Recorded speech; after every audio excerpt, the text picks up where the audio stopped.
Welcome this week at our video update.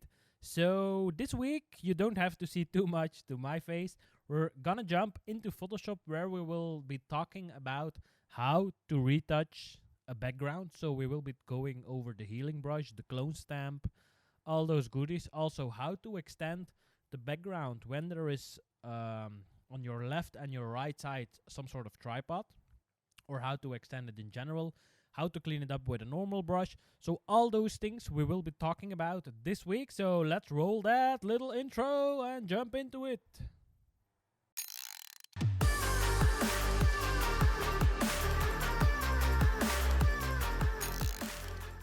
So after that intro, we will be opening up Photoshop, which is already opened, so nothing too crazy there. Now, do remember that I'm using a Wacom tablet, so keep that in mind, that retouching goes a lot quicker with this. It's not sponsored or anything, I just love using it. So when we go into Photoshop, I've opened up 4 images, which we will be talking about. Like in this one, we want to remove this little part and the edges. In this image, we want to extend the background left and right. In this little image, we want to remove the light.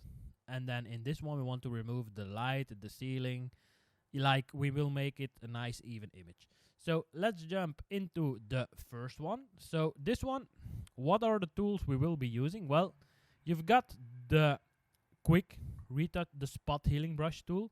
With what does it do? It automatically calculates what it has to adjust. Now you see this little cursor, which is an oval. So what you can do is, if you go to the top, you can adjust normally it should be something like this.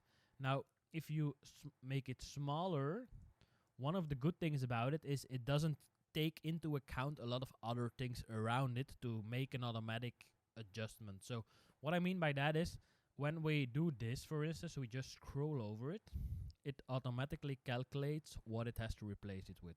Now, if it doesn't did a good job, you can always undo by hitting Ctrl or Command Z, and you can like just paint it in. That's one of the easy things. So there's not a lot of things you have to do. The other one, the normal healing brush, this one you have to hold in Alt on your keyboard and then sample a part of the image, and then it will automatically calculate what it has to replace it by. So that's the other one. And now the third one is the patch tool. So what we can do with the patch tool is we just make a selection, a rough selection around it. We just click, hold it, and drag it to another part, and then it just automatically realigns it. Like, the thing you want to avoid is repeating patterns. So when you see this one and that one and this one and that one, it's a repeating pattern, so you just do it again for this little part. So you move it like that, and you just clean up lines. Now, on top we don't see anything, but that's the easy part. Now, the tricky part gets, for instance, when we are at the edge of something, the edge of the model's arm or anything. If we do it here, we move it, you will see you get a smudge. If we do the same thing with the healing brush, you see that it smudges a lot. Now, one of the things I do is I zoom in, I take the clone stamp, which just copies the original format. I make a small brush, I sample with holding Alt next to the line, and then I just softly just paint over it. Now, I'm working with a flow of 10%. That means that you can gradually build this effect up. So don't do it with 100, because you will see that it doesn't work. So when you do this, when you build it up slowly, you can take away some parts, but not entirely. So you can make it more even. Now, that's the basics for this. So we got the spot healing brush, which automatically calculates it. You don't have to do anything except just dragging over it, and it just removes it. Then we have the healing brush tool, where you have to push the Alt key to sample next to the source, and then it will go over the targeted area and then adjust it. Now, the patch tool only works on a solid layer. So that means if we want to use the patch tool, for instance, on this, you will get this little error which says it could not use it because there's nothing to calculate the replacement from. So that's something to keep in mind, that when you get that error, it's because you're not using a solid or a merge layer, so you're doing it on a transparent. What I suggest normally is when you do these kind of changes, duplicate the background by just dragging it down to the little plus icon below.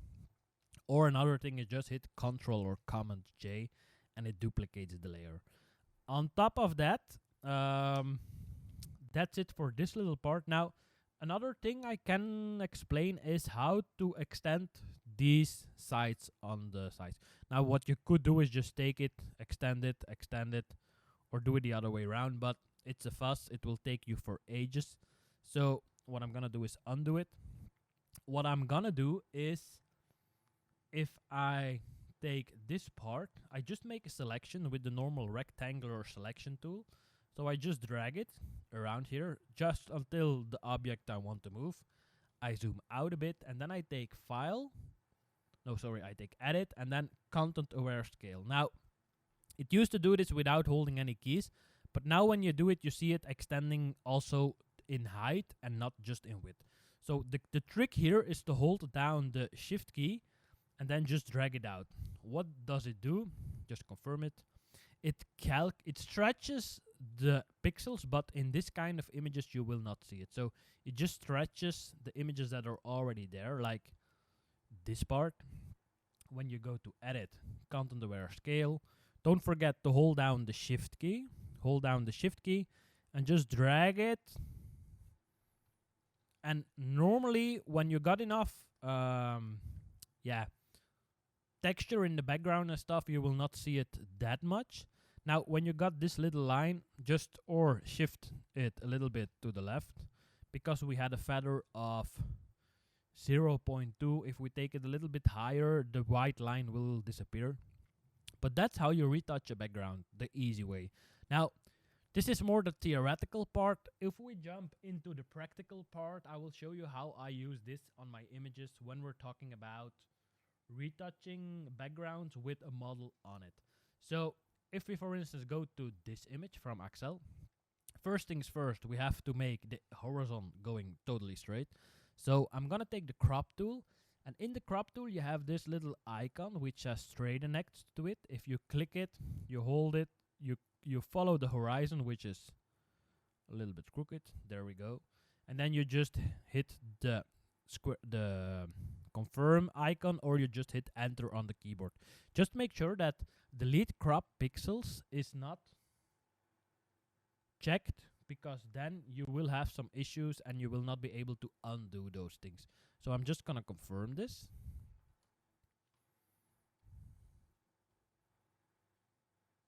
So when we have confirmed the cropping of the image, one of the things we will be doing is extending the background on the right and extending the background on the left. Now, as mentioned before, if you remember correctly, we just take the rectangular tool, we make a selection.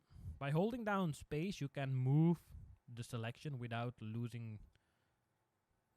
without having to do it again. Now, keep in mind, we're doing this on layer 1. We don't want to do this on the background layer. We want to duplicate this layer. So I'm gonna duplicate this layer by hitting Ctrl Command J.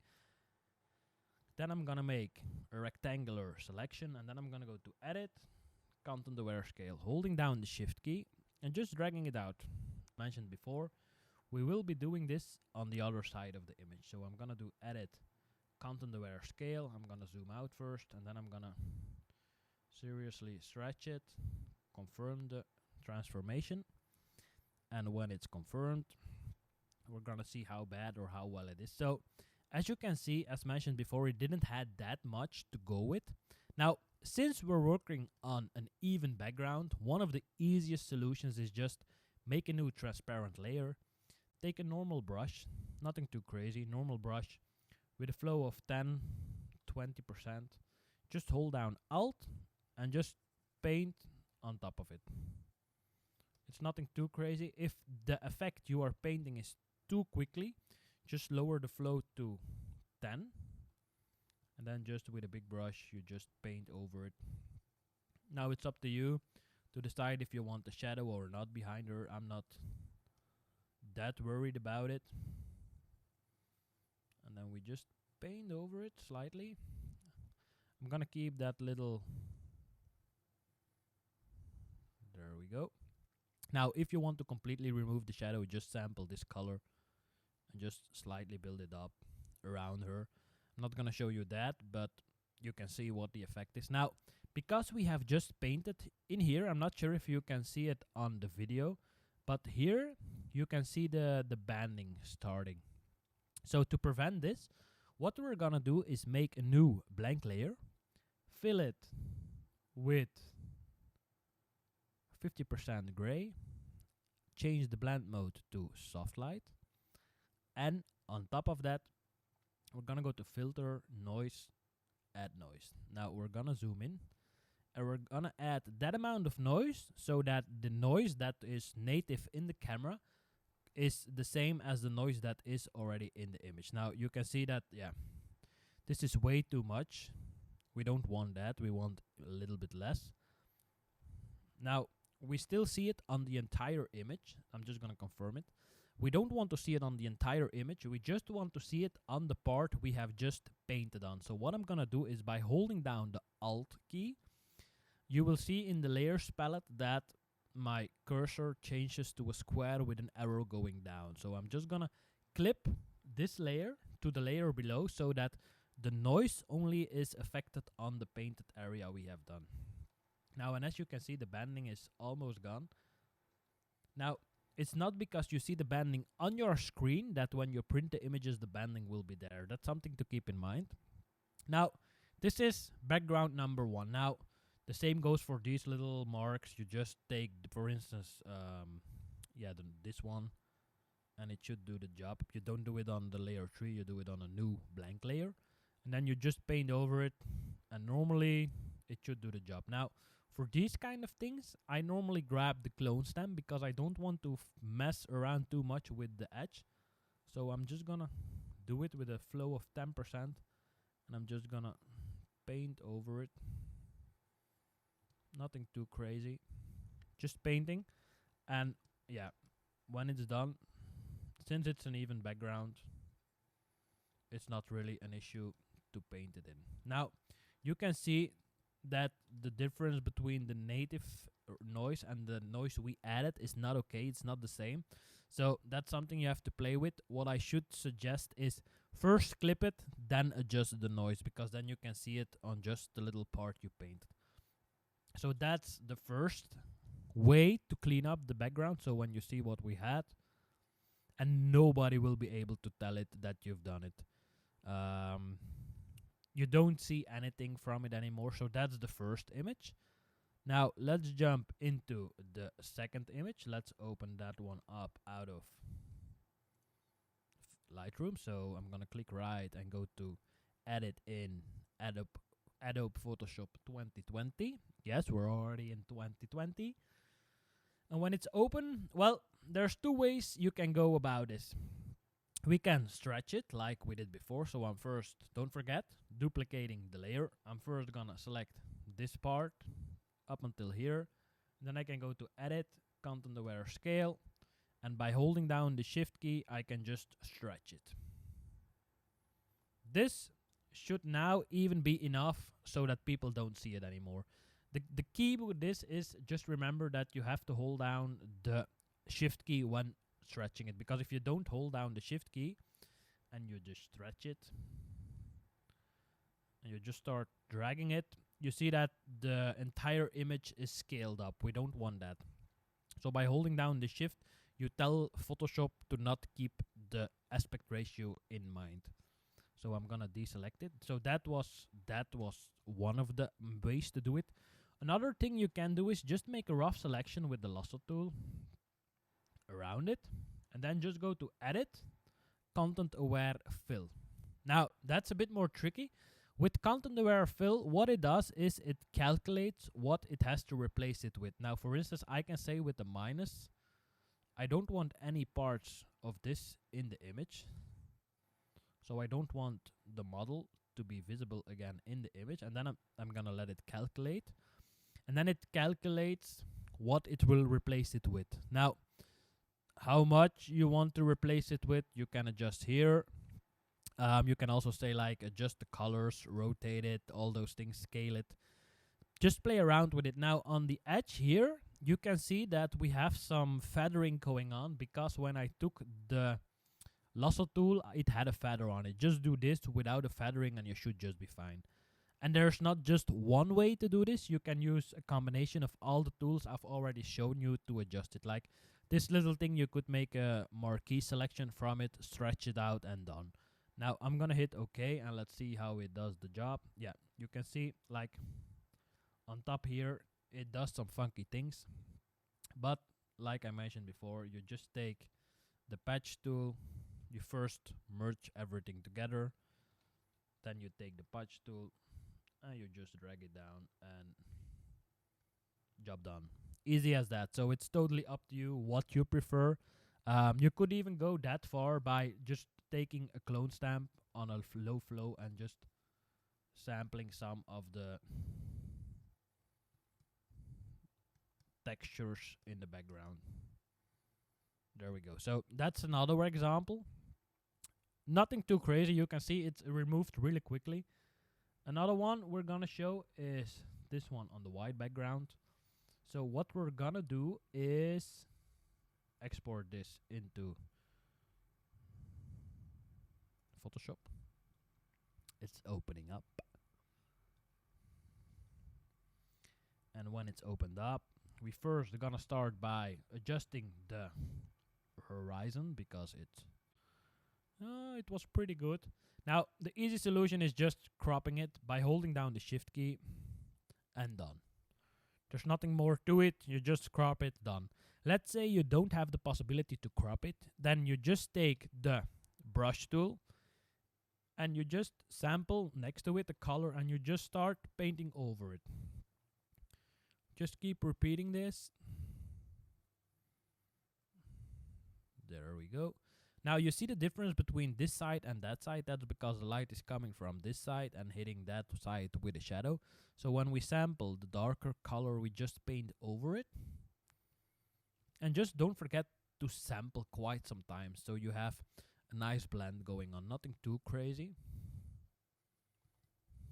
And there you go. So it's nothing too crazy. Remember, when you do this, always check that you need to add noise on top of it or not. Now in this case, we forgot to duplicate the background. So normally you should duplicate the background and start doing the work. But yeah, that's about it for this little video.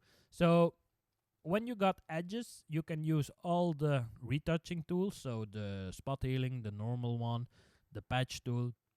You got the content aware scale and the content aware fill, which you can use. And that should already get you pretty far, because when we use these kind of backdrops, they are 1.20 meters. It's fine to put a model in front and just color it in. If it has texture on in it, you can still do the same method, but don't forget to take some clone stamp textures and just go over it with a low flow. So that's it for this week, and then I'll see you when I see you. Oh, and before I forget it, don't forget to like me, hit that, not me, but like the video, and it helps me out in the YouTube algorithm. And subscribe if you like the content, and feel free if you got questions to let me know below in the comments. And again, then I'll see you when I see you. Ciao, ciao.